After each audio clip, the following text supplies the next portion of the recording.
खाणारा साप त्यांनी हा पक्षी खाल्लेला मित्रांनो. आणि हा साप त्यांच्या घरापाशी होता.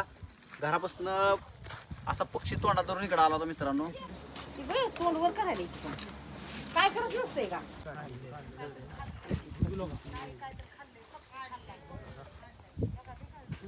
दोन पक्षी खाल्ले तो. एकच आहे.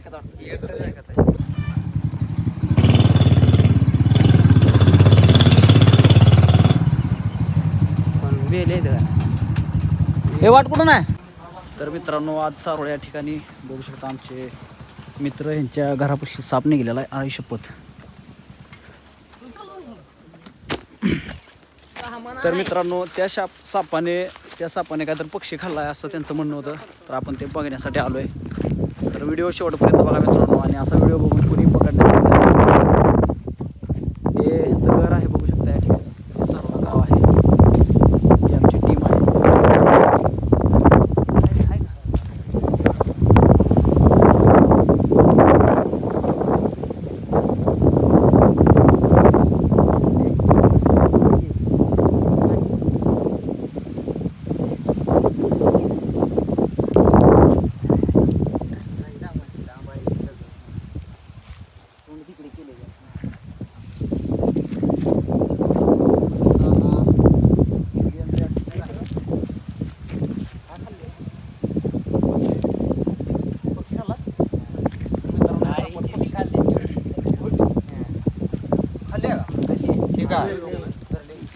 तर मित्रांनो बघू शकता सर्व घ्यायचं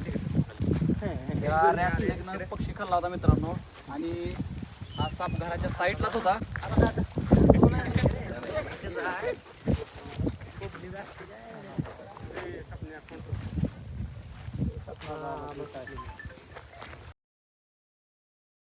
पूर्ण पक्षी खाल्ला खायला का नाही.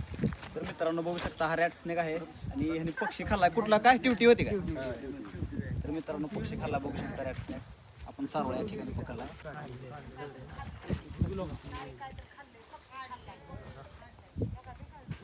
दोन पक्षी खाल्ले तो. एकच आहे. तर मित्रांनो बघू शकता उंदीर खाणारा साप त्यांनी हा पक्षी खाल्लेला मित्रांनो. आणि हा साप त्यांच्या घरापाशी होता. घरापासून असा पक्षी तोंडात धरून इकडे आला होता मित्रांनो.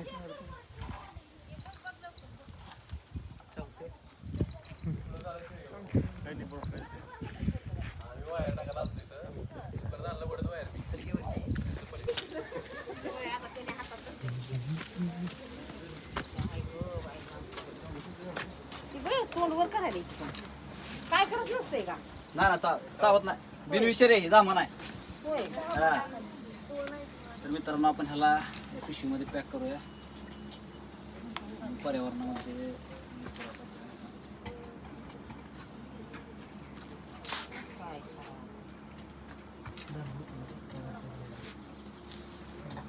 गेले.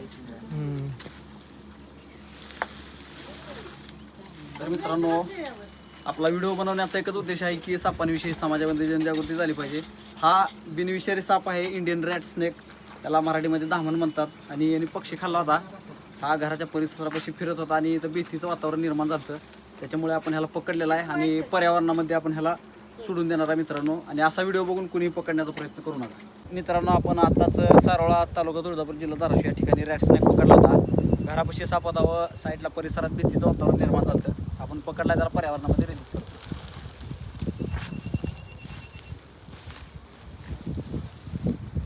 तर मित्रांनो हा साप पर्यावरणामध्ये रिलीज झालेला आहे.